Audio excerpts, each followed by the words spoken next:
네, 시간이 돼서 아직 오시고 계시는 분도 있는 것 같은데요. 그래도 일단 시작을 하도록 하겠습니다. 일단 귀한 주말 시간 내주셔서 감사드리고, 제가 처음에 임금피크 1차 설명회 했을 때보다 너무 많은 분들이 와주셔가지고 몸둘 바를 모르겠네요.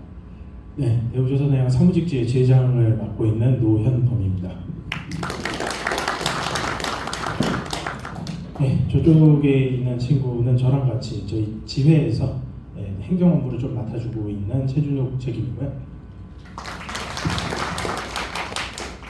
예, 1차 소송 때만 해도 저 혼자 하느라 좀 많이 힘들었었는데, 2차 소송 준비 과정부터 이제 합류해서 함께 해주고 있는 고마운 친구니까 어디 오며 가며 보면 음료수라도 하나씩 사주고 해주셨으면 합니다. 자, 다음. 예, 일단은 내용 자체, PPT 내용 자체는 그렇게 많이 준비를 안 했어요. 저희가 하면서 설명을 드리는 게 나을 것 같아서. 저희는 지금 금속노조 경남지부 산하의 대우조선해양 사무직 지회로 돼 있고요. 왜 아직도 회사 이름이 바뀌었는데 이름은 대우조선해양 그대로 갖고 있냐 질문하시는 분들이 많은데, 저 이름 바꾸는 걸 총회를 해야 됩니다. 그래서 뭐 굳이 바꿔야 될 급한 이유도 없고, 회사가 DSM이라는 이름을 워낙 싫어하면 좀 바꿔주는 게 어떻겠냐 하면서 한 번쯤 오지 않을까 생각을 했는데, 완전히 무시하는 전략을 하고 있어서 일단은 놔두고 있습니다. 근데 조만간 바꿀 생각을 하고는 있고요. 그리고 저희가 2020년에 금속노조에 가입을 하면서 지금 만으로 한 3년 몇 개월째 하고 있습니다. 지회장은 제가 초대 2대, 3대를 다 하고 있는데요. 언젠간 내려놓을 수 있지 않을까라는 기대를 하면서 계속 진행 중이고요. 입금 기준으로만 말씀을 드려야 되는데 현재 조합원 수는 4명 유지되고 있습니다. 다음. 저희가 지금 주된 사업으로 여러 가지를 하고는 있는데, 가장 큰 규모가 있는 거는 지금 1차, 2차 임금피크 소송이 있습니다. 1차 임금피크 소송은 2022년 11월부로 들어가서 지금 만으로 2년째가 돼야 어느 정도 정리가 되지 않겠나라고 생각을 하고 있고, 2차 임금피크 소송은 이제 저저번 달에 마무리해서 7월 2일 날 소장이 접수가 됐습니다. 1차에는 133명, 2차에는 213명이 참여를 하셨는데, 두 개 같이 겹치는 인원들이 있기 때문에 대략적으로 전체 다 참여한 인원수로 따지면은 한 350명 정도 되지 않겠나, 250명 정도 되지 않겠나라고 예상을 하고 있습니다. 다음. 지금 현재 4차 변론기일까지 진행이 됐습니다. 이 변론기일이라는 게 막상 법원에 가면 5분 만에 끝나요. 엔간한 건 다 5분 만에 끝나고, 서류 받았니? 받니? 할 말이 있니? 할 말이 있으면 다음 변론기일까지 내. 이거를 하고 난 다음에 한 4개월 뒤에 만납니다. 일반적으로 변론기일이 끝나고 나면 한 2달 뒤에 다음 변론기일을 잡습니다. 근데 왜 4개월이냐? 변론기일이 잡힌 한 일주일쯤 전이 되면 사측 변호사가 변론기일 조정 신청을 해요. 그러면은 신청을 했으니까 그거 받을래 하면서 저희한테 물어보거든요. 그러면은 안 받을 수 있습니다. 안 받으면 어쨌든 그날은 안 해요. 다른 날로 법정에서 찍어버리는데, 그때 저희 변호사가 참석하지 못할 가능성이 있으면 또 밀리는 겁니다. 그거를 미연에 방지하고자 신청이 들어오면 저희랑 합의를 하게 돼 있거든요. 그걸 한번 반드시 받는 형태로 해서 가장 빠르게 진행을 하려고 노력을 했고, 그러다 보니까 매번 변론기일 한 번마다 4개월씩 밀리는 그런 일이 있어서 아마 굉장히 지루하시고 이게 왜 이렇게 늦나라고 생각을 하셨을 텐데, 일반적으로 발생하는 시간 끌기 전략이다라고 생각을 하시면 될 것 같아요. 근데 저희 지회 입장에서는 들어오신 소송에 참여하신 여러분들께서 최대한 빨리 이제 결과가 나오는 것을 원하실 거라고 생각을 해서 이 변론기를 최대한 빨리 잡으려고는 노력을 했는데요. 법원에서 결정을 하는 걸 저희가 어떻게 뒤집을 수가 없어서 그런 부분은 좀 양해를 부탁드립니다. 그리고 원래 5차 변론기일은 8월 17일 날 했어야 되는데, 아니나 다를까 또 일주일 전에 자기네들 휴가 간다고 변론기일을 미뤄서 10월 17일 날 진행하게 돼 있고요. 전날 제가 증인으로 참석을 합니다. 저 같은 경우에 그 당시 상황을 좀 기억을 잘 할 수 있는 조건이 있어서 그 조건대로 해서 좀 말씀을 드리고자 17일 날 참석을 합니다. 이 내용은 나중에 제가 동영상 끄고 다른 부탁을 할 때 몇 가지 좀 더 말씀을 드리겠습니다. 다음. 이제부터는 조금 화가 나실 수 있는 내용들이 들어올 거예요. 왜냐면 변호사들이 법원에서 무슨 논리를 이야기를 하든 자기들이 유리한 논리를 이야기를 하게 됩니다. 그래서 보다 보면 이게 무슨 말이냐라는 싶은 그런 이야기들도 굉장히 많이 나오고, 저희는 그거에 대한 다 반론들을 준비를 해서 대응을 하기 때문에 그것들을 설명드리려고 하고 있습니다. 주요 쟁점으로는 저희가 아마 시작할 때 왜 어떻게 시작됐는지 기억하실 거예요. 그 맨 처음에는 임금 피크제는 고령자 보호법에 의해서 차별이다. 그래서 이건 불법이다라고 하는 걸 이야기를 듣고 들어오셨을 겁니다. 근데 나중에 마지막에 예비 쟁점에서 말씀드리겠지만 그거 가지고는 이기기가 매우 어렵습니다. 그래서 저희가 진행되는 다른 판결들, KT라든가 다른 데서도 판결이 많이 나왔었죠. 그런 판결들을 보고서 전략을 바꿔야겠다라고 생각을 하고, 바꾼 전략이 이제 취업규칙 불이익 변경 여부에 대한 것들을 좀 더 강하게 밀어붙이자라고 해서 소장이 변경되면서 주요 쟁점이 그쪽으로 바뀌게 됐습니다. 그래서 첫 번째는 취업규칙이 지금 임금 피크제가 취업규칙 불이익 변경이냐 아니냐라고 하는 거를 한번 다뤄볼 거고요. 두 번째는 취업규칙 불이익 변경 절차가 적절하냐 안 적절하냐에 대해서 사측에서 두 가지 논리를 들고 온 거에 대해서 각각 설명을 드리고 저희 반박도 소개하도록 하겠습니다. 그리고 마지막으로는 왜 고령자 보호법으로 싸우면 이기기 힘든가에 대해서도 이제 설명을 드리면서 같이 추가적으로 말씀드리겠습니다. 다음. 이게 잘 안 보이니까 제가 좀 읽으면서 말씀을 드릴게요. 막상 만들 때는 별 생각을 안 했는데 여기 와서 빔으로 쏘고 나니까 잘 안 보이더라고요. 취업규칙 불이익 변경 여부에 대해서 사측의 주장은 이겁니다. 원래 55세에서 58세까지 자기들은 100%씩 줬으니까 300%를 줬다. 근데 임금 피크제를 통해 가지고 2년의 정년 연장이 있었기 때문에 전체적으로 봤을 때는 420%다. 468%다 라고 이야기를 하는 겁니다. 그러니까 여러분은 2년을 더 일했는데 실제로 받는 거는 160%만 더 받아도 되는 거다라는 식으로 이야기를 하고 있거든요. 그리고 이제 적법한 절차를 통해서 도입을 했다라고 이야기를 하고 있는 주장이 있습니다. 다음. 근데 우리가 이번에도 저희 취업규칙 변경을 하면서 여러 가지 이슈가 있었죠. 저 여성의 무급휴가를 생리휴가를 유급에서 무급으로 변경한다든가 이런 이슈들도 있었고, 명백한 어떤 개인한테는 불이익으로 발생하는 거지 않습니까? 취업규칙 불이익 변경은 전체 인원이 불이익해야 불이익 변경이 아닙니다. 일부 인원만 불이익하더라도 불이익 변경으로 봐야 하는 거거든요. 근데 이제 사측에서는 일부 인원이 불이익하지 않다, 전부 정년이 연장됐다라는 식으로 이야기를 하고 있어요.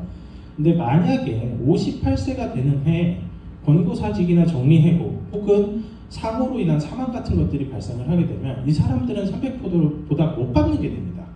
당연하지 않겠습니까? 그렇다고 그분들이 어떤 잘못이 있었거나 돈을 못 받아야 되는 이유가 있었던 건 아니잖아요.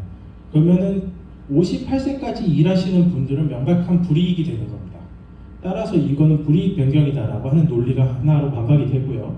두 번째는 만약에 사측의 주장이 합당해서 이게 불이익 변경이 아니다라고 생각을 할 수 있다면 노동자의 동의가 필요하지 않거든요.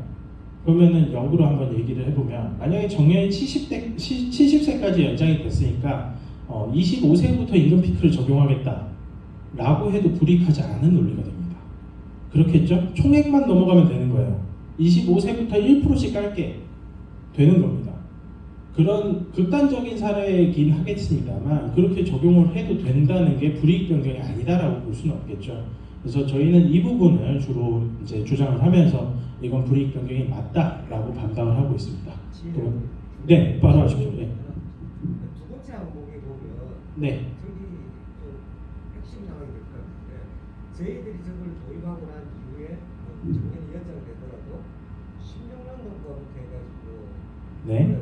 그 희망 계획을 요청했잖아요. 그렇죠. 그런 부분들이 악유가 될 수 있는 건가요? 이 부분이 조금 불리하게 오히려 적용될 수도 있어요.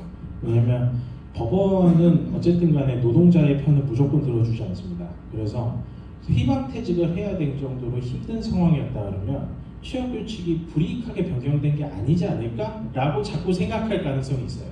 그래서 저희는 절차와 논법대로 가는 게 더 낫겠다라고 생각해서 그 부분은 주장을 크게 안 했고 오히려 그 부분을 주장한 건 누구였냐면 사측이었습니다. 예, 다음. 예, 그 다음에 취업규칙 불이익 전차를 얘네가 제대로 준수를 했냐라고 이야기를 하는 건데 잘 안 보이시죠? 근데 빨간색으로 돼 있는 게 보면 임금 피크 부서별로 임금 피크에 대해서 의견을 교환하도록 했다.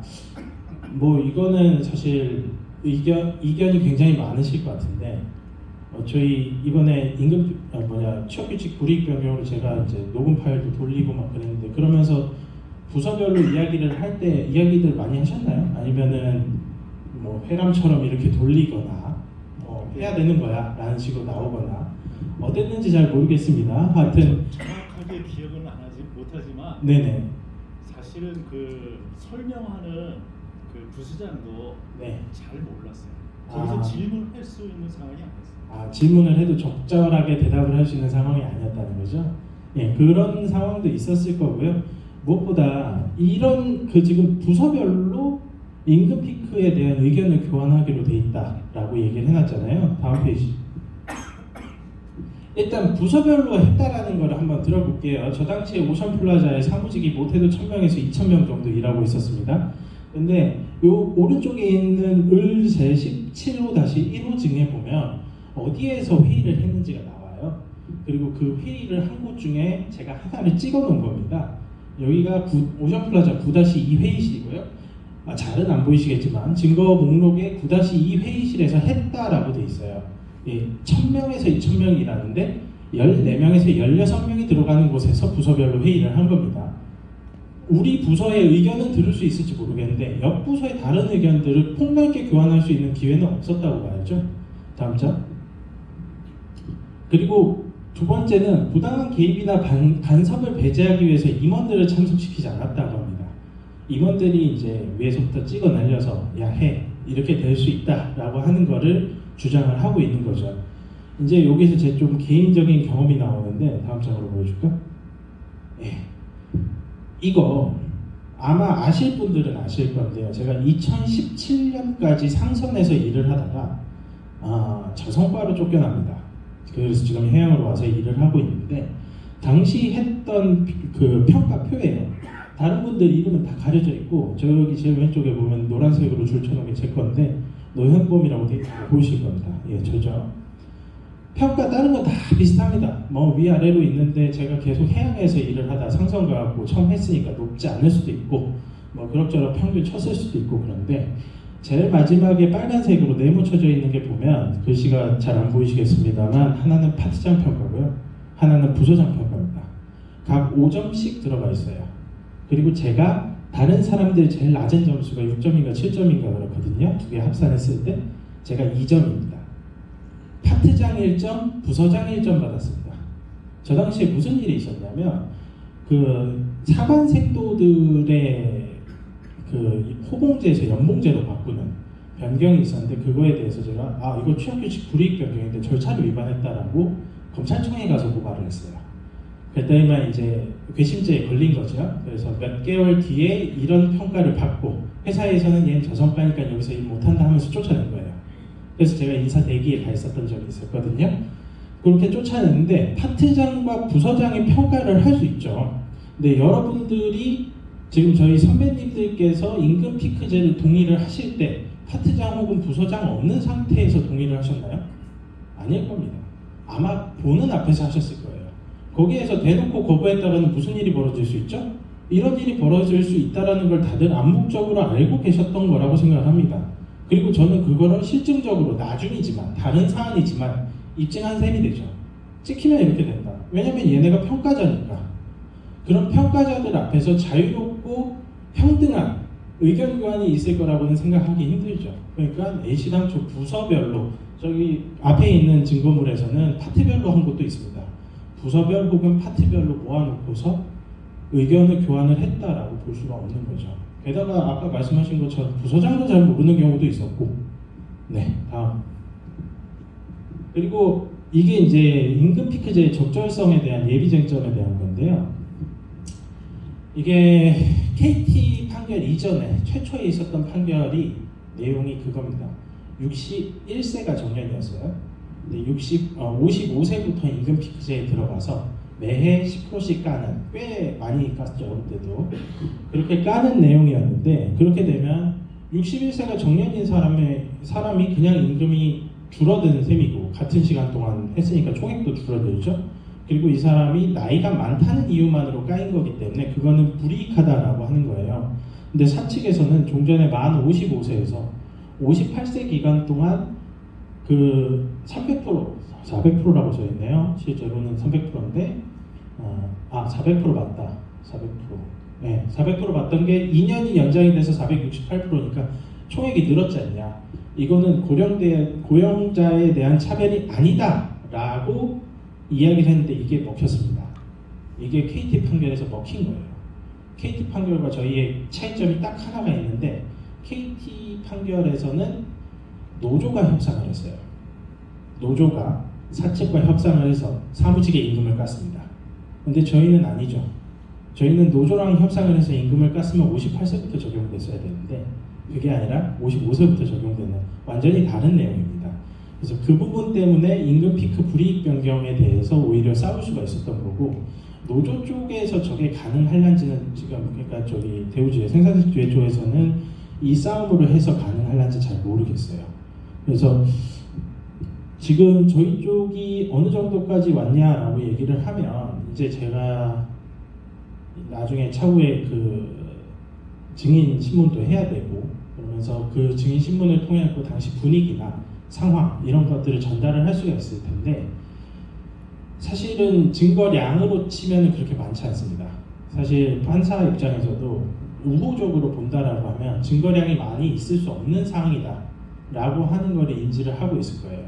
그래서 제가 그 증거량을 높이기 위해서 1차 소송에 들어오신 분들에게 진술서를 좀 써달라, 당시 상황을 가능한 구체적으로. 제가 어떻게 쓰라고 가이드라인을 드릴 수 없겠죠. 그냥 그날에 있었던 일이 어떻게 해서 어떻게 내가 서명을 하는 데까지 이르렀느냐에 대한 내용을 적어달라고 했는데 40분 정도가 접수가 돼서 그 증거 자료가 제출이 됐습니다. 하지만 사측 입장에서는 이거는 당사자기 때문에 이 증거는 어떤 변별력이 없을 수 있다라는 입장을 취하고 있어요. 지금 저희가 두 개의 소송이 있고, 각각 소송에서 이쪽 사람이 이쪽에 보내거나 이쪽 사람이 이쪽에 보내는 것은 당사자가 아닙니다. 객관적인 증거로서 사용이 될 수가 있습니다. 그래서 지금 참석을 해주신 1, 2차 소송에 참석을 해주신 분은 다 제가 일단은 안내를 드렸고, 서로가 서로에게 진술서를 써서 작성을 해서 낼 수 있는 게 되면 저희도 어느 정도 증거량이 많이 나타날 거라고 생각을 합니다. 기본적으로 제가 진술서에서 만약에 설령 몇몇 임원들이 정말 평등한 상태에서 토의를 하고 토론을 했다라고 하는 진술서가 있다고 해도 그렇게 중요하진 않아요. 왜냐면 이걸 다 쪼개서 했거든요. 사람들이 잘 몰라요. 이게 뭐가 문제고 어떤 게 문제고 몰라요. 이런 것들을 파보는 동료들이 있고, 그 동료들과 이야기를 나누면서 이거 문제네, 이거 잘못됐네, 안 해야겠네 라고 생각을 해야 되는데, 부서장과 파트장이 1시간 만에 이야기하고 그날에 서명한 부서도 있더라고요. 보니까 설명한 날 서명했어. 근데 오후 5시에 모여서 6시까지 미팅을 한 거예요. 그 당시엔 6시에 퇴근 시간이었으니까 퇴근하면서 서명하고 간 겁니다. 무슨 토의를 합니까? 그 당시 그 증거는 제가 들고 오진 않았습니다만, 그 증거에 보면 자기가 몇 월 며칠에 몇 시부터 그 설명을 들었다는 내용이 있는데, 거기에 첫 줄에 임금 피크 설명이라고 해갖고 2줄 정도 적혀 있고, 그 다음에 그 해 고가에 대한 이야기를 다 하고 있습니다. 그 해 고가에 대한 이야기를 하고 있는데 임금 피크를 얼마나 상세하게 잘 설명을 했을 것이며, 그거에 대해서 사람들이 얼마나 이야기를 했을 거냐 이거죠. 그 취업규칙 불이익 변경에 대한 것에 대해서 단순히 그냥 서명만 받거나 혹은 설명만 하거나 이런 식으로 진행하지 않는 이유는, 내 주변에 있는 동료가 누가 불이익을 받을 것인지에 대해서 다 알고 서로 합의해서 판단해라. 그래서 이후에 같이 일할 때 누군가가 내가 억지로 희생한 게 아니다. 그래서 같은 동료 의식을 가지고서 함께 일할 수 있게 해라라는 취지가 있는 겁니다. 근데 이 안에 지금 진행된 거는 그런 건 없어요.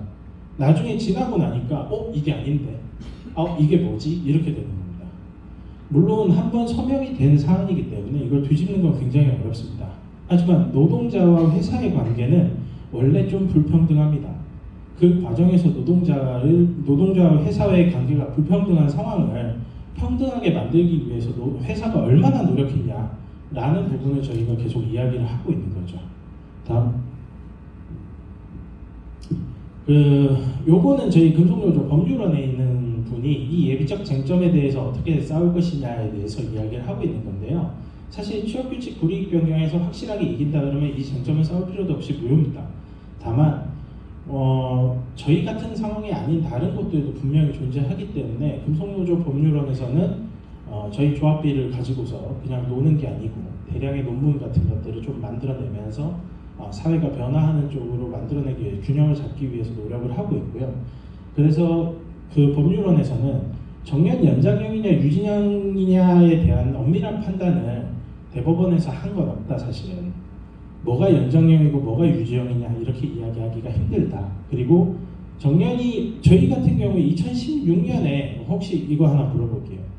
저희가 정년 연장된 해가 언제인지 아십니까? 정년이 60세로 결정된 해. 임금 피크제가 적용된 다음 해입니다. 적용된 다음 해예요. 그러니까 2015년 12월 30일 날 사무기술직 임금 피크제라고 하는 연봉제 규칙이 개정이 되고 2016년부터 진행이 됩니다. 지금 1차 소송에 들어오신 분들 중에서 정년 연장에 대한 효과를 받으신 분은 아무도 없어요. 근데 2016년은 어떤 해였냐? 2016년은 법으로 인해서 무조건 정년을 연장해야 하는 해였습니다. 무조건 연장해야 되니까 그냥은 연장 못하겠고 임금 피크로 연장을 하겠다라는 게 사측의 의도였던 거죠.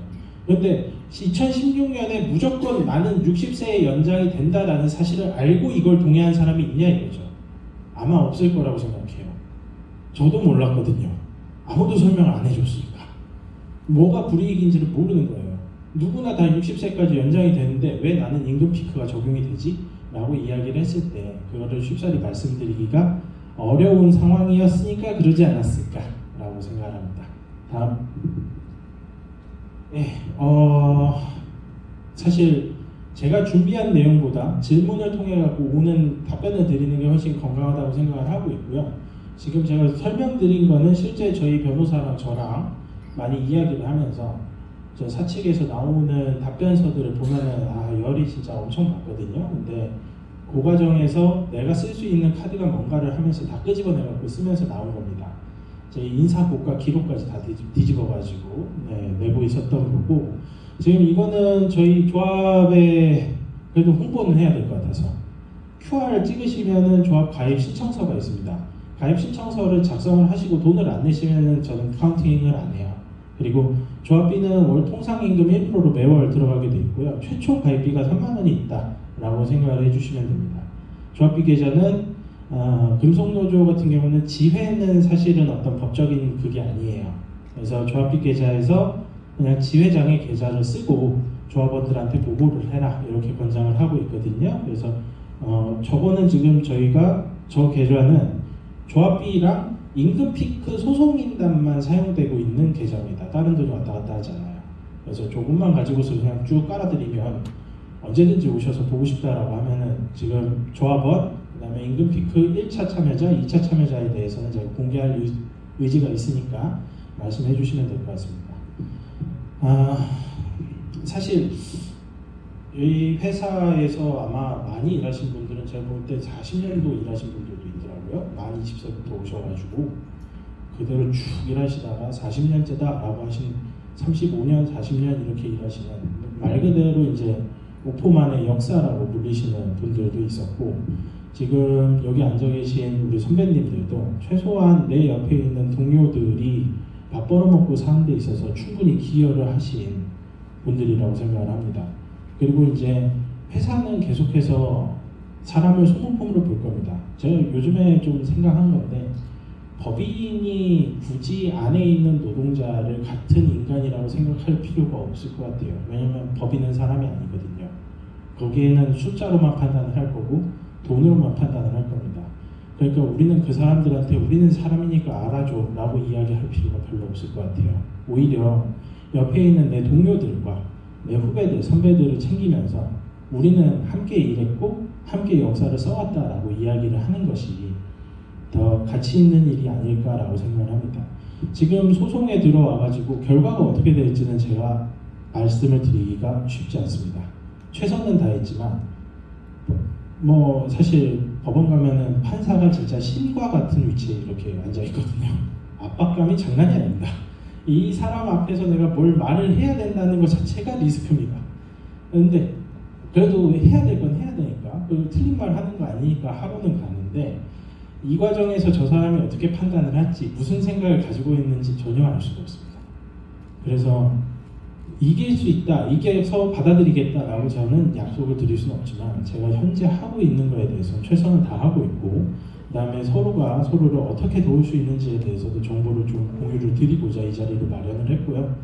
아마 처음에는 임금 피크제 자체가 불법이니까 이기지 않겠나라고 생각을 하시는 분들도 있을 거예요. 그래서 제가 그 설명회, 금속노조 김도현 변호사가 했던 그 설명회를 공유를 드리면서 좀 한번 보시라 라고 얘기를 한 건데 실제로 그렇게 쉽지가 않습니다. 그 이후에 나온 판결도 임금 피크제만 가지고 이긴 건 하나도 없어요. 하나도 없습니다. 그리고 이상한 판결이 하나씩 지방법원에서 나오는데 대법원 가면 뒤집힐 가능성이 높아요. 이게 패소 비용도 아마 좀 궁금하실 건데 패소 비용 같은 경우에는 많이 참여할수록 나눠냅니다. 나눠내서 1인당 평균 30에서 40 정도. 근데 1심과 2심에 이미 내신 게 있으니까 그건 못 돌려받고 30에서 40 정도의 추가 비용이 발생할 수 있고 1심에서 이기면은 저희가 이제 소송 비용을 사측에다 청구를 하니까 기존에 내셨던 것도 다 받겠지만 2심에서 뒤집히면 이걸 개원해야 되는 가능성도 있어요. 그래서 아니 무슨 놈의 법이 그렇게 돼 있습니까? 라고 얘기를 했더니 변호사도 가끔씩 판사가 그런 판결을 내릴 때도 있다라고 하더라고요. 그래서 저희는 최대한 사실관계를 정확하게 이야기해서 뒤집히지 않는 판결을 만드는 게 제일 중요하고요. 사측에서 낸 자료들은 대부분 2019년에 작성이 됐습니다. 아마 몇몇 분들은 그 당시에 임금피크 소송에 참여하신 분들도 있을 거예요. 그때 작성됐던 내용에도 토론을 했다는 내용은 어디에도 없습니다. 사측이 자기네 우호적인 사람들한테 진술서 받아갖고 제출했거든요. 그러니까 이 상계를 하기 위해서 균형을 맞추려고 냈다고 볼 수 있는데 거기에도 토론을 했다라는 내용은 없고 그냥 자유로운 분위기에서 서명을 했다. 그렇겠죠. 그 사람들은 젊으니까. 근데 이게 문제가 뭔지 몰랐을 거니까 자기 일이 아니었으니까 자기들은 자유롭게 설명할 수 있지. 근데 불편한 사람들이 있었는데 말 못한 사람들도 있는 거잖아요. 심지어 이게 얼마나 불편한 일인지 모르는 분들이 대다수였다는 거. 그래서 제가 몇몇 분들한테 얘기를 듣다 보면 회사가 좋아지면은 없애주는 거 아니야? 라고 생각하시는 분들도 꽤 있더라고요. 그러니까 우리는 제대로 된 정보를 받지 못하고 우리들끼리 이야기할 기회도 없었고 그렇다고 우리가 의견을 내고 반대를 할 수 있는 상황도 아니었다 라고 하는 내용을 지속적으로 말씀을 드리고 있고 1심 판결이 강고하게 이기고 2심까지도 쭉 넘어간다라고 하면 2심까지 회사가 할란지는 잘 모르겠는데 넘어간다라고 하면 2차 소송도 되게 스무스하게 진행이 될 가능성이 높습니다. 혹은 사측에서 야 니네가 이겼으니까 돈 줄게 할 수도 있죠. 근데 그렇게 되려고 그러면 지금 노조가 말씀드렸죠. 4명 있습니다. 4명이 있고 이 4명을 상대로 회사가 노조랑 이야기를 하지 않으려고 할 거예요. 왜냐하면 회사가 저희를 만나서 이야기를 하는 순간 공식 창구가 됩니다. 그러면 저기 가입해갖고 내 의견을 내야겠다 하는 사람들이 생길 수 있잖아요. 그러니까 저희가 커지기 전에는 안 옵니다. 저희가 커져서 직접 싸우기 전에는 오지가 않아요. 물론 지금 임금 피켓에 들어오신 분들은 막 일당 100의 그 노동자들이지만 아직 이제 몇 년 안 남았고 그러다 보니까 오히려 다 안 두려울 수도 있습니다. 그래서 여러분들께 좀 부탁드리고 싶은 건 주변에 있는 믿을 수 있는 후배들 그리고 동료들에게 노조 할 수 있다. 우리 괜찮게 돌아갈 수 있다. 한번 해보자라고 이야기하는 거를 좀 부탁드렸으면 합니다. 당장은 아니어도 되고 좀 뭐 길게 보고 있거든요. 그래도 세상은 좋아지는 쪽으로 바뀌고 있다고 믿고 있기 때문에 여러분들이 조금 더 노력을 해주신다라고 하면 그 오포만의 기적뿐만 아니라 오포만의 사회도 함께 같이 있는 곳으로 이끌어갈 그런 어르신들로서 남지 않을까라는 기대를 하고 있습니다. 네, 질문 받겠습니다. 네, 말씀하십시오. 공동사 예를 들어서 뭐 삼성 같은 경우는 8세부터 해서 폴스 간다더라고요. 네. 노동 강도 측면 이런 거는 뭐 얘기거리가 아닙니까? 그런 부분이 이야기거리가 될 수 있으려면 고령자에 대한 차별 부분에서 보통 이야기가 돼요. 근데 지금 이거는 저희가 취업규칙 변경에 대한 부분이잖아요. 그러니까 알고 있었다라고 전제에 깔고 있는 거죠. 실제로 알고 있었지 않았다라는 부분에 대해서 저희가 얘기를 계속하는 거고. 그러니까 KT 판결 같은 경우도 저희랑 다 똑같다고 했잖아요. 근데 고령자 보호법에 대해서는 바로 묵살됐고요. 그 다음에 그 취업규칙 불이익 변경일지라도 노조가 판단했다라고 해서 묵살이 된 겁니다. 예, 또 다른 질문 있으면 말씀 주십시오. 혹시 네. 도움이 기억이 좀 그 당시에 저희는 저 서명을 할 때 네. 저희들이 저것만 한 게 아니고 제 기억으로는 네. 그 1개월 수납률 25일이지. 그거랑 다른 사안입니다. 아니 근데 동시에 했다는 거? 동시에 이게 우리가 임금 피크에 대한 설명을 2번을 했어요. 그것 때문에 좀 헷갈리실 수 있는데 이 사안은 연령별 임금 피크제고요. 순환 무급 휴직과 임금 반납이 같이 껴 있었던 거는 직급별입니다. 직급별은 없어졌어요. 그 해에 없어지고 소급이 된 걸로 알고 있거든요. 그리고 그때도 제가 노동청에 아마 그 신고를 해가지고 노동청에서 야 이거 아닌가봐 해가지고 뒤집혔던 걸로 알고 있는데 그 당시 2015년에도 이거 말고 같이 했던 게 하나가 있습니다. 아마 기억하실지 모르겠는데 제가 아직도 지금 저희 회사 주식 15주를 안 팔고 들고 있는데 유상증자를 위로금을 가지고 유상증자를 할 거냐 안 할 거냐 그거를 같이 했었어요. 같은 시기에 거의 유사한 시기에 같이 했었고 그거 가지고 저한테도 연락이 왔었죠. 근데 웃긴 거는 이 그 임금 피크 관련해 가지고는 제가 그때가 결혼을 했던 때라서 상세하게 기억할 수밖에 없는 그런 조건이다라고 하는 게 결혼 끝나자마자 이거를 했거든요. 결혼 휴가 갔다 오자마자 이거를 또 얘기를 하고 있더라고. 그래갖고 뭐지 이러고 있었는데 그 결혼 중에 이제 카카오 메시지로 왔던 게 유상증자 참여할래 안 할래 요것만 보고 요건 아예 묻지도 않았어요. 그랬었던 기억이 있습니다. 네. 보니까 해가지고 토론을 했다가 하는데 네. 사실은 발언을 갖다가 네. 그럼 회사 보고 거꾸로 네. 회사는 그럼 뭐 토론한 증거를 제출한 적이 있습니까? 그걸 제출해놓으면 안 됩니까? 그게 이제 회사는 앞에서 뭐라고 얘기했냐 충분한 토의를 하고 그 서명지에 그렇게 써 있어요. 서명지에 서명을 하실 때 그 서명지에 보면 회람 형식으로 서명을 하게 돼 있는데 위에 충분히 의견 교환을 했고 자유로운 의사 표기에 의해서 서명을 했다라고 써 있는 거죠. 그렇죠. 근데 이제 이게 서명이기 때문에 우리는 그게 아니다라는 증거를 계속 내야 되는 거죠. 자기네들은 그 서명지가 있는데 이렇게 하는 거죠. 이게 엄청 힘든 싸움이에요. 이거는 그냥 뭐 개인적인 팁인데 민사에 걸릴 만한 자기 돈 문제에서 서명을 할 때는 항상 신중해야 됩니다. 서명을 하면 그냥 끝이라고 봐요. 뭐 이게 이제 보험 같은 데서는 불안전 판매니 뭐니 하면서 해주는 게 있지만 일반적인 경우에는 그런 거 없습니다.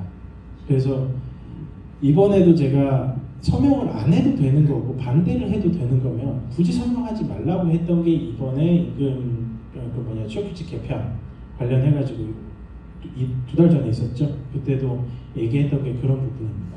이번에 네. 취업규칙이 거기도 연관이 있습니까? 그것도 지금 이 논리랑 같이 갑니다.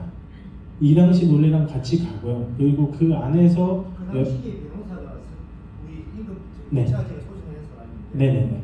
회사에서 하면 무조건 반대를 하다가 계속 네네. 분리할 수 있다 해가지고. 네네네. 이때 계속 주고 받으려 했거든. 예예. 근데 저는 기억이 나고 옛날에 변호사가 뭐가 있고 나중에 다시 기획을 해서 살 때 찬성을 했지만 분리할 수 있다 이런 이야기 들었었지. 그럴 수도 있어요. 그러니까 나중에 추후에 승인된 거 아니냐. 그러니까 법원에서 이쪽으로 판결을 하겠다라고 그런 판사가 얼마나 있을지 모르겠는데 그렇게 생각을 하는 굉장히 왜곡된 생각을 가지고 있는 사람이면 뒤에 거를 들고 와서 얘기를 할 수도 있습니다. 그리고 사실 어떻게 보면 아까 제가 봤던 그 평가서에 있는 내용들 그것도 추후에 벌어진 일이잖아요. 사측에서는 이 사건이랑은 상관이 없다라고 얘기를 할 거예요. 물론 저는 그 사람들이 가지고 있었던 내용보다는 성명이 중시됐었던 그런 것들에 대한 이유는 이미 시스템이 이렇게 짜여있기 때문이었다라는 걸 입증하기 위해서 낸 거라서 진짜 하다 보면 노조가 없는 게 너무 안타까운 상황들이 많습니다. 저도 저 당시에 노조 활동을 하던 건 아니어서 잘 몰랐고 금속노조 통해서 참 좋았던 거는 무슨 문제가 생기면 바로바로 변호사 통해 가지고 확인을 하면서 진행을 할 수 있다는 게 정말 좋았어요. 저는 참 좋은 네네, 말씀 주십시오. 좀 전에 회사 측에서 서면 제출할 때 네. 설명, 제도에 대한 설명, 그다음에 동의는 것들이 아마 서면으로 제출이 됐을 것 같은데 네, 거기 내용 중에 좀 전에 이제 이야기하신 것 외에도 우리가 정년 연장과 연계해서 이게 없습니다. 임금 피크 제도가 적용된다는 어떤 기록이나 설명지 그런 안에 설명 내용을 보면 60세까지 적용된다라는 표현은 있어요. 근데 이게 60세까지 적용된다는 게 임금 정년에 2년 연장하면서 적용한다는 건지 그런 내용은 명확하게 들어있습니다. 그런 내용이 없다면 네. 이게 이제 정년 연장과 임금 피크와 연관성이 없다고 봐야 되는 거죠. 보통 그래요. 일반적으로 예. 봤을 때 예. 그런 내용들이 좀 포장이 돼야 되고요. 근데 이제 사측에서는 60세까지 언급을 했기 때문에 정년 연장이 안에 들어간 거다라고 이야기를 하고 있겠죠. 법이 시행되기 전에 60세까지 내가 미리 했다 전에. 소정해줄 네네. 그걸 가지고 피크를 적용했다 이렇게. 그렇죠. 실제로 우리가 그 임금 피크 동의 서명을 전부 반대해서 안 됐잖아요. 그러면 우리는 400%가 아니라 600%를 받았을 거예요. 근데 그런 사실을 모르고 그냥 서명을 한 거잖아요. 그러면 400%에서 600% 받을 게 아니라 400%에서 468% 받은 거죠. 네. 그렇더라도 이제 그 다음 주부터 법이 바뀌었잖아요. 그건 상관없어요. 강행 규정이기 때문에 법을 따라가는 것이. 그거는 정년에 대한 강행 규정이지 임금에 대한 강행 규정이 아닙니다. 정년을 늘린 거지 이미 깎아놓은 임금에 대해서는 신경 쓰지 않습니다. 회사가 설명지를 작성할 때는 네. 58세로 60세로 기간 2년을 연장하면서 네. 피크 적용하겠다 이런 네. 뜻인데 그 다음 해부터 60세가 확정이 된 거죠. 그렇죠. 그러면 회사가 뭔가 직원들한테 편의를 제공하거나 네. 기간을 연장해 주는 개념이 아닌 게 되버립니다. 그렇게 판단을 안 하더라고요. 네, 그러니까 2016년에 정년이 연장되는 건 이미 2015년도에 다 결정됐던 사안이에요. 근데 2016년이 도래하기 전에 2015년에 이 모든 거에 대한 합의가 끝났잖아요. 정년 연장과 임금까지 해서 같이 합의를 해버렸잖아요. 그러면은 합의라고 하긴 좀 웃긴데 서명을 해버렸잖아요. 그러면 2016년에는 그냥 그 임금으로 되는 게 일반적인 판례입니다. 그래서 네. 노영금 지회장님, 많은 분들이 좀 궁금하는 게 네네. 이제 우리가 이제 5년치를 받으려고 하면 이제 저번에 1차 소송 다니고 2차도 3년치를 들어갔잖아요. 그래서 네네. 5년치를 받으려면 소송을 2번을 더 가야 된다고 하니까 네. 그래서 이제 성소 확률을 높이기 위해서 그렇게 이제 3년을 했다고 하는데 아니에요. 3년이 맥스라서 3년이에요. 그래요. 예, 그러니까 임금 채권은 근로기준법에 나와 있습니다. 임금 채권은 3년치만 얘기할 수 있습니다. 그럼 언제부터 3년이냐? 소송이 들어간 날로부터 3년. 그럼 5년치를 받으려면 3차든 4차든 계속 소송하면 만약에 받아야 받아야 될 돈이 있다라고 하면 들어가야죠. 근데 제가 보는 좀 좋은 그림은 이게 이겨서 없어지는 쪽으로 가야 되지 않나라고 하는 거거든요. 사실 이게 만약에 이기는 소송이라고 하면 저희는 되게 앉아서 돈을 벌고 있는 셈이에요. 왜냐하면 소송이 들어간 날로부터 법정이자 달리 12%가 적용이 됩니다. 그러면 2년째면 만약에 내가 1,000만 원이 들어갔다? 24%가 더 붙어서 들어와요. 소가에서. 판결 일자부터 아닙니까? 네? 판결 일자부터. 아니요. 소송 들어간 날짜부터. 날짜부터. 네. 소송 들어간 날짜부터이기 때문에 이 사람들은 질싸움이면 빨리 합의를 보고 정리를 하고 아니면 일단 돈부터 주고 이제부터 걸리는 건 돈 주고 나머지만 하면 이제 금액을 줄일 수 있겠죠. 근데 그렇게 안 하고 있는 거죠. 왜냐면 자기들이 이길 거라고 생각하는 건지 그 돈을 쓰기 싫은 건지 그렇게 했다가는 자기들이 잘못했다라고 하는 불이익한 정황이 될 수 있다라고 생각을 하는 건지는 모르겠습니다. 근데 빨리 진행하는 게 그쪽에도 사실 맞아요. 근데 괴롭히는 거죠, 어떻게 보면. 그럼 이게 네. 가지고 계속 뭐 변론 1차, 2차 변론 중 나가는 네. 1심에서 몇 네. 번까지 해가지고 연기를 할 수 있습니다. 최대. 그 변론 기일마다 한 번씩은 연장을 누구든 할 수 있는 거라고 보시면 되고요. 그리고 그 변론 기일이 몇 번이나 있느냐, 이거는 들어오는 증거들이 얼마나 많냐, 새로운 증거들이 얼마나 들어갔냐 이런 거에 대해서 따라서 좀 달라집니다. 없으면 그럼 해가지고 없으면은 이제 마지막 하고 다음에 선고합시다. 네, 네. 그게 아무래도 이제 10월 17일이고 사실 제가 증인신문에 들어가기 전에 저도 진술서를 써서 냈어요. 그래서 그거 가지고 들어가는데 사측에서 제가 들어가는 거를 굉장히 싫어하더라고요. 그래서 쟤는 대우조선해양 사무직지의 지회장이고 되게 편파적일 수 있다 막 이러면서 얘기를 했는데 판사가 그건 제가 들어보고 판단할게요 라고 하고 기각을 했거든요. 그래서 들어가게 됩니다. 그게 10월 17일이고 그 전에 저는 이제 그 다른 좀 더 상세한 다른 사람들의 이야기도 진술서로 들어오면 결심 공판 이후에 선고하기 전에 자료를 쭉 밀어 넣어서 쓸 수 있게 하는 게 어떻겠나라고 생각을 하고 있죠. 그러면 이제 1심에서 그러니까 그 회사에서 최대한 미룬다 해도 그럼 10월 17일이면 최종 판결 받을 수 있어요? 아니면 그 후에 더 10월 17일은 마지막 변론 기일입니다. 그러니까 변론을 마지막으로 한다는 거고 거기 변론 기일이 끝나면 판사는 판결문을 작성해야 되기 때문에 길면은 2달까지도 뒤로 밀려가지고 선고가 발생할 수 있고 일반적으로는 한 3주에서 한 달 정도예요. 그러면 올해 안에는 1심은 무조건 나온다고? 그렇게 하려고 노력을 하고 있죠. 그래서 새로운 증거들을 자꾸 제출하는 것보다 결심이 끝나고 난 다음에 밀어넣자 최종 그걸로 이렇게 이제 좀 생각을 하고 있고요. 아까 예. 두 가지 좀. 네. 여기에 이제 뭐 대응 권리에는 따로 표현이 없었는데 네. 주요하게 생각했던 것 중에 전체 회사의 대상자 중에 현장직과 사무직의 네. 어떤 지역 규칙의 어떤 차별적으로 네. 임금 피크의 같은 제도라도 인식을 다르게 하거나 이런 부분들에 대한 주장이나 반박이 있었는지 그거에 좀. 그런 부분에 대해서는 사측에서 주장하지 않습니다. 사측에는 안 해도 우리가 네. 주장을 해야 되는 사안을 저희가 하더라도 저희 같은 경우에는 이게 좀 복잡한 얘기인데요. 그 취업 규칙의 일반적 구속 요건이라는 게 있어요. 그 단체 협약의 일반적 구속 요건이라는 게 있는데 단체 협약을 맺은 상대와 같은 일을 하는 사람들이면 이 사람들은 단체 협약에 적용이 된다거든요. 그럼 같은 일 우리 같이 배 짓지 않냐 얘기할 수 있는데 문제는 그거를 이제 상세적으로 파고 들어가면 같은 일이 아니라 이 그 단체 협약을 맺은 노동조합에 가입할 수 있냐 없냐로 그걸 판단을 해요. 저희는 가입이 안 됩니다. 그런 측면도 있지만 이번 네. 이제 회사가 각 일반직이면 이렇게 부분에서 적겠지 부분한 이유 중에 하나도 네, 제가 봤을 그쪽이죠. 때 그런 네. 생각이 좀 들거든요. 네네 맞아요. 기존에는 하나의 지역 규칙 안에 어떻게 보면 현장직과 이 사무직의 어떤 임금 피크에 대한 기준이 다르게 차별하게 지정됐거든요. 네. 하나의 지역 규칙 안에 예. 그런 부분들도 충분히 이제 제가 판례도 있었던 문제가고 주장이 가능할 것 같은데 이번 1차에서는 주장 그 부분은 일단 주장하지 않습니다. 왜냐하면 유사한 판례가 있는데 졌어요.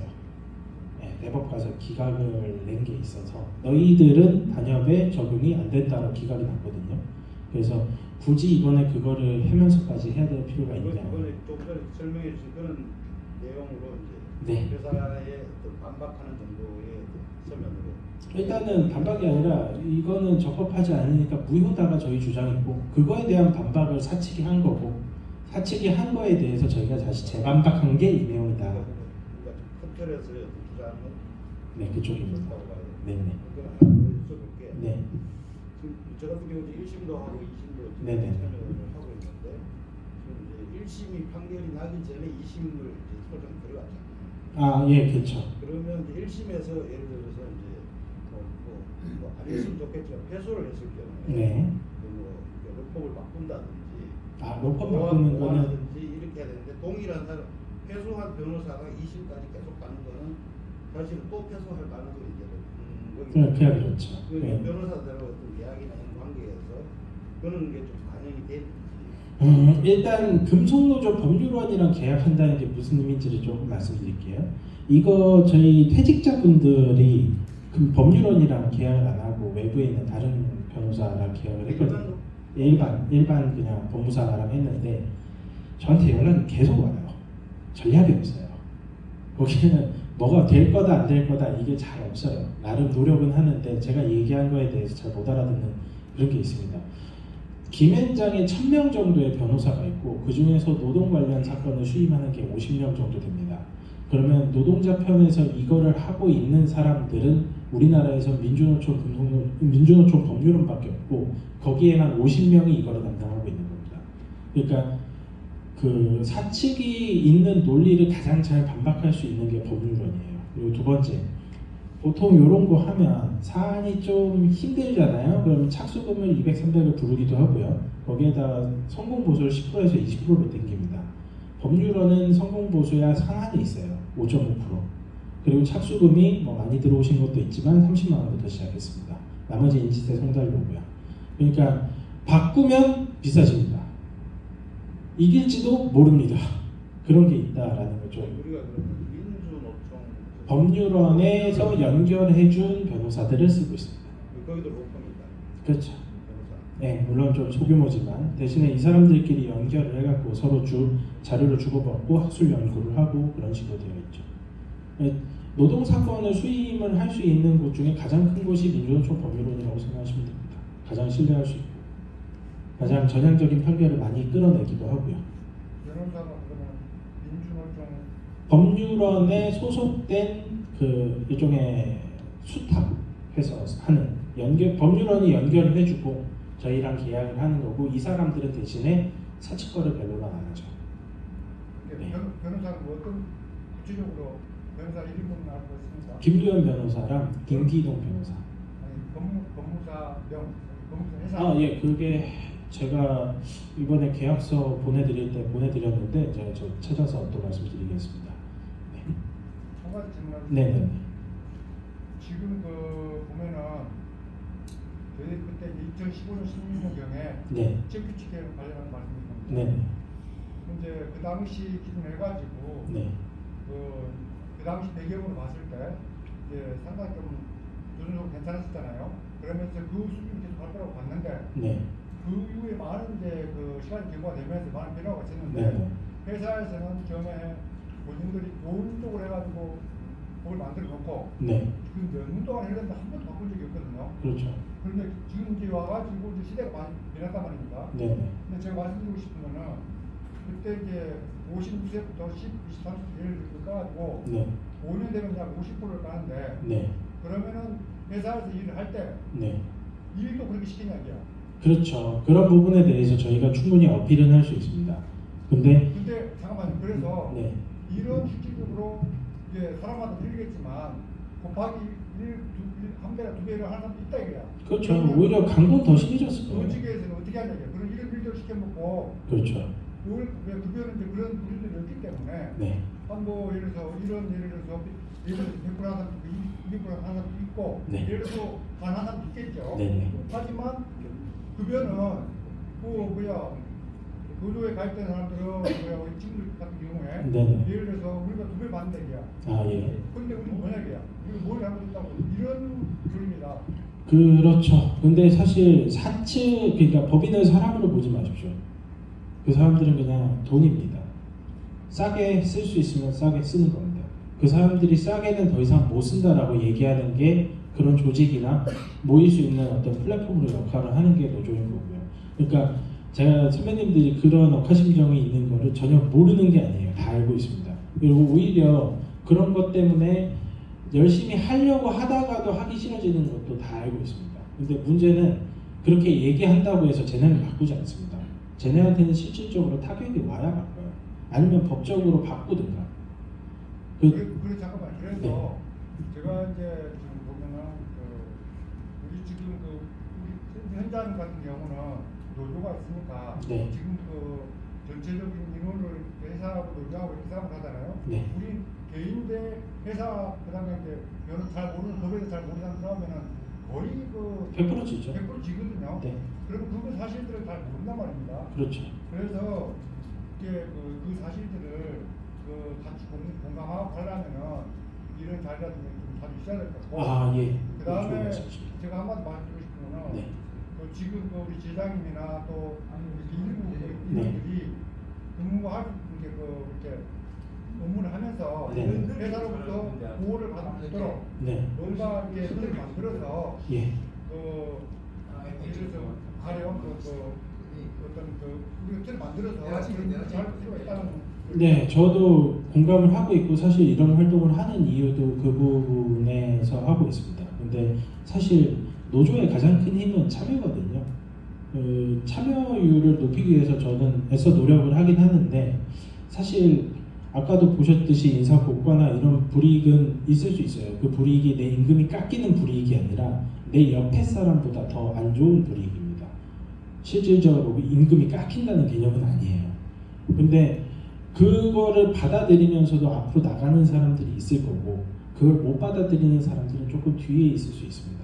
이들을 너는 왜 못 오냐, 너는 뭐 하냐, 너는 왜 나대냐 이런 이야기를 하지 않고 우리 다 같이 하라니까 내가 먼저 갈게, 뒤따라오자, 내가 좀 더 나은 사람이 될게라고 이야기하는 게 더 나은 전략이라고 생각을 해서 지금은 뭐 어쩔 수 없죠. 저도 되게 노력을 많이 하고 이것도 펼쳐놓고 있는데 안 들어온다고 해서 혹은 돈이 안 들어온다고 해서 실망하거나 혹은 원망하는 그런 마음은 없습니다. 어디까지나 다 선택이고 회사는 우리한테 선택을 할 수 없겠지만 노조는 그러면 안 됩니다.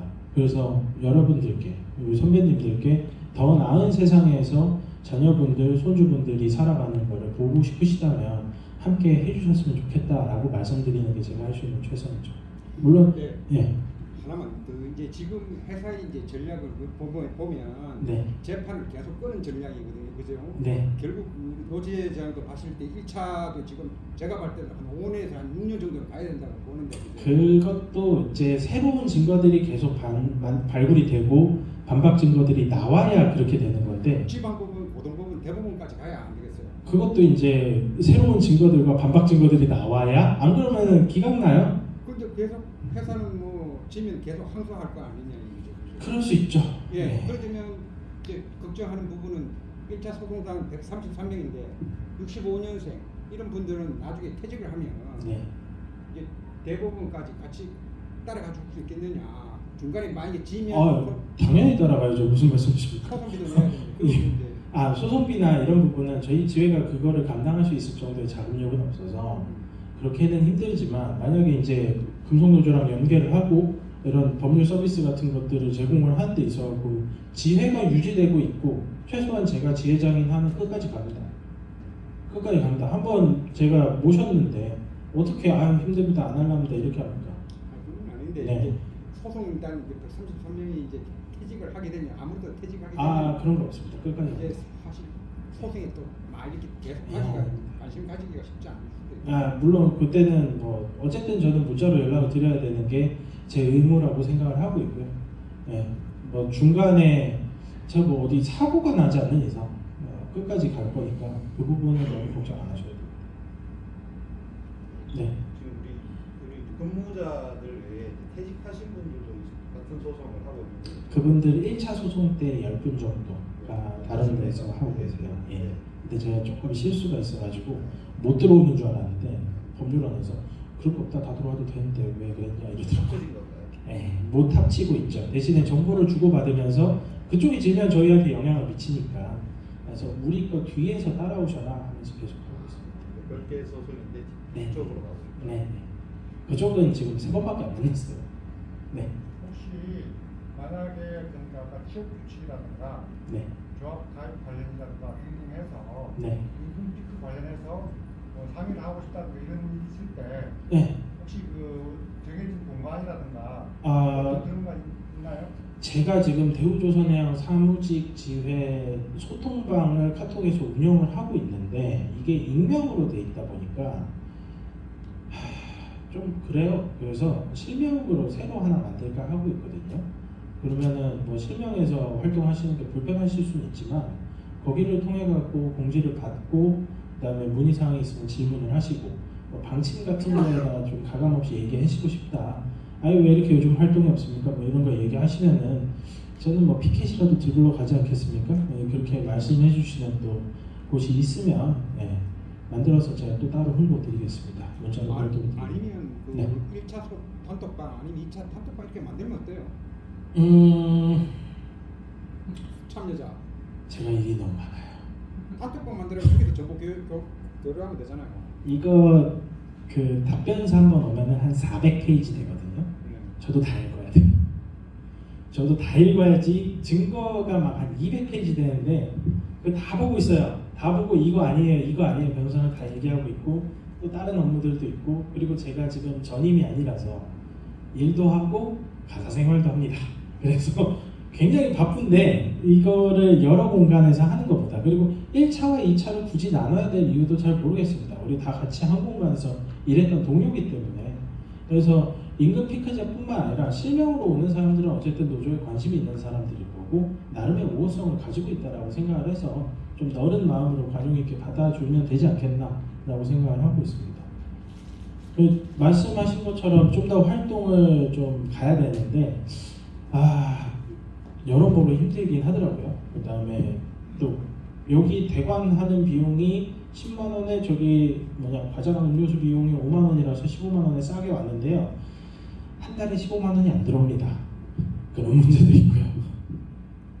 결국에는 노조가 가지는 힘은 인원수와 그 인원수에서 나오는 조합비인데 저희가 조합비도 금속노조 전체에서 가장 약합니다.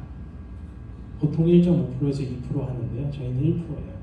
그리고 인원수도 조금 부끄러운 얘기인데요. 저기 경남 지부에서 50인 이상 사업장 중에 저희 밑에 한 팀이 있어요. 2명 있는 지회 하나 있고요.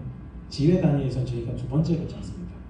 그런 것들이 있어서 뭐 노력은 하고 있습니다만 그렇다고 제가 어떻게 할 수 있는 부분이 좀 한계가 있다라는 걸 좀 양해 말씀드립니다. 네. 우리가 약간 좀 다를 수가 있는데 네. 하나가 들어오고 나서 배우하고는 많이 좀 다르잖아요. 많이 다르죠. 왔는데 왜 계속 뭘 바꾸고 특히 이번에 같이 우리를 하면서까지 저희들이 생각할 때 이름인데 네.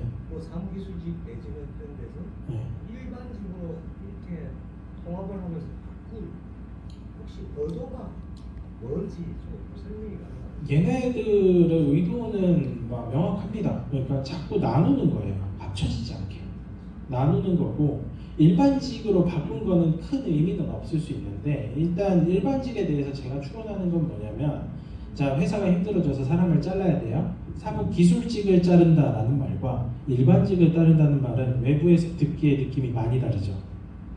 아니 기술 인력을 자르면 돈은 누가 벌어? 해서 일반직을 자른다. 일반은 뭐 누구나 하는 거 이렇게 느껴질 수 있게 만들어 놓은 게 아닌가라는 생각을 조금 합니다. 근데 명확하진 않죠. 말을 들어보면 네. 그런 이야기가 있더라고요. 사무직하고 사무기술직이죠. 네. 하고 일반직에 대해서 임금 피크의 지금 기준이 다르다. 그런 건 없습니다. 그 명칭에 불과하기 때문에 임금 피크에 대한 그런 건 없습니다. 네. 애시당초 임금 피크가 말이 안 돼요. 오랫동안 일했고 경험이 쌓였는데 임금을 줄인다는 게 뭔 소리입니까? 애시당초 말이 안 되는데 사무기술직이든 일반직이든 무슨 의미가 있겠어요? 잠깐만 좀 네. 질문을 지금 현재 네. 제가 잘 몰라서 그러는데 지금 DSM이 대우조선해양 네. 그다음에 뭐라고 했고 정확하게 대우조선해양 사무직지회죠. 사무직지회잖아요. 네. 지금 구성원이 지회장님하고 그다음에 또 사무장은 예, 뭐 그런 자리는 싫다 그래가지고. 예를 들어 네. 지금 이제 나이대가 네. 지금 이제 우리 이제 지금 이제 보면은 그 지금 현재 구성된 멤버들은 네. 나이대가 약간 낮은 나이대잖아요. 언젠가는 좀 낮은 나이대 아닙니다. 저희 둘만 젊고요. 아, 예, 그래서 둘만 높고요. 예. 그래서 이제 제가 볼 때는 지금 현재 그 정년을 가까이 둔 사람들이 전문가들께 많이 있을 걸 알고 있습니다. 맞아요. 네. 그분들을 좀 발탁을 해서 몇 명 넣어가지고 네. 그 운영을 하면은 좋지 않겠나. 그러면 저야 좋은데 문제는 제가 넣을 수 있는 무언가가 아닙니다. 오셔야지 제가 같이 하시죠 라고 할 수 있는 건데 제가 이제 회사처럼 인사발령을 내는 그런 사람이 아니잖아요. 저는 대변인이고 그 다음에 어떤 의견을 받아가지고 대행을 해주고 혹은 정책을 만들어가지고 설명하는 그런 쪽에 있는 입장이지 막 오세요 왜 안 오세요 이렇게 할 수도 없어요. 그게 노조라고 하는 거는 기본적으로 평등하고 기본적으로 민주적인데 누구 하나가 이끌어가는 게 아닙니다. 저 개인적으로 제가 안 하는 날이 오는 걸 제 꿈꾸고 있습니다. 예, 긴 시간 동안 별로 재미있는 내용도 아니고 사실 궁금하신 분이 다 해결이 됐는지 모르겠습니다. 그리고 어떻게 보면은 되게 무겁고 긍정적인 내용은 아니에요. 근데 그래도 제가 말씀을 드려야 되는 거를 가감 없이 말씀을 드려야 될 것 같아서 좀 꾸밈 없이 말씀을 드렸고요. 노조는 어쨌든 간에 뭐 사람들이 많이 들어와가지고 너 이제 지회장 그만해라 그러면 전 기쁘게 그만할 건데 그 전까지는 계속 제가 하고 있을 것 같으니까 연락처 갖고 계시다가 여기 없구나 뭐 회사 가서 치면 나옵니다. 예, 연락처 갖고 계시다가 궁금하신 일이나 필요한 일 있을 때 동네에 있는 후배나 동생 만난다 생각하고 연락 주시면 제가 찾아가겠습니다. 찾아가거나 통화하시거나 하시면 되겠습니다. 예, 긴 시간 동안 수고 많으셨습니다. 네. 참여자들 리스트를 이렇게 파악이 됩니까? 어떤 리스트 말씀? 오늘 참여자들 누구는 몇명 참석했다든가. 그거를 제가 갖고 있으면 안 될 것 같아서. 네. 잘 몰라서. 네네. 일부러 확인은 눈으로만 확인하고 따로 작성은 안 했거든요. 그 회비 관련해서 네. 지금 뭐 이게 노조 가입 이게 이 소송하고 어떤 이제 조합 가입하는 건 별개의 별개죠. 사안이라고 네. 보는데 이제 소송 참여한 사람들한테 이게 뭐 운영비나 이런 걸 인당 뭐 몇만 원씩 뭐 이렇게 좀 희망자료로 해서 이제 조합 가입비 개념이 아니고 뭐 그렇게 모집을 해서 이제 운영이나 필요하면 또 참여할 수 있도록 그런 것들이 좀 이렇게 좀 활성화됐으면 하는 생각도 좀 있거든요. 혼자 이렇게 고생하시니까. 근데 뭐 고생을 한다고 해가지고 조합 통장에 돈이 올라간다고 해서 저한테 좋을 게 아무것도 없기 때문에 그래서 아니 구소송 관련된 참여자들이 활동비 개념으로 이렇게 좀 괜찮습니다. 괜찮아요. 그 정도는 다 흡수하면서 할 수 있습니다. 뭐 회사에서 연차를 안 주는 것도 아니고 쓰면 되니까. 주행이 많으십니다. 네. 물론 이제 그거는 있어요. 나중에 다른 분들이 지회장을 할 때 저처럼 하면은 손해 보고 하는 거거든요. 그러니까 이거를 좀 개선을 해서 손해는 안 보는 수준까지는 올려놔야 되지 않겠나라고 하는데 아까 말씀드렸죠. 조합비가 15만 원이 안 거친다고 한 달에 15만 원이 안 거치는데 저한테 활동비 같은 거 주면 그거보다 더 나갈 수 있습니다. 그러니까 지금 현재는 그럴 계획이 없고요. 인원이 충분히 많아지면 이제 지회장을 하는 사람이 조금 손해는 안 보고 활동할 수 있게 해야 되지 않겠나라는 생각을 하고 있습니다. 네. 퇴직을 하게 되는 퇴직하시면서 그 조합을 나오셔도 되고요. 아니면 노미널하게만 한 3만 원 정도만 매달 내시면서 유지를 하시고 저희한테 도움을 주신다든가 아니면 필요한 일이 있을 때 뭐 상담을 받는다든가 하는 것들 똑같이 하실 수 있습니다. 이게 옛날이랑 법이 바뀌어서요. 노조법이 바뀌어서 옛날에는 일하고 있는 사람만 노조에 가입할 수 있었어요. 지금은 아무나 됩니다. 심지어 일 안 하는 사람도 가입할 수 있습니다. 네. 예, 아까 마무리 멘트를 다 쳤었는데 저 질문 받다가 늦어졌네요. 예, 참석해 주셔서 감사하고요. 저희 끝까지 마무리될 때까지 긴장을 끊어놓지 않고, 저희 변호사가 저보다 더 부정적인 사람이어서 많이 싸우거든요. 야, 네가 그렇게 얘기하면 안 되지 하면서 많이 싸우는데 덕분에 사측 논리를 많이 깰 수 있었어요. 그래서 끝까지 일단 지켜봐 주시고 제가 할 수 있는 최선을 다하는 것을 약속드리겠습니다. 고맙습니다. 그리고 기회가 저희 소금에 계속적으로 지금 와야 될 들어야 될 사람들이 궁금하실 것 같아서. 조언을 많이 하고 있습니다. 예.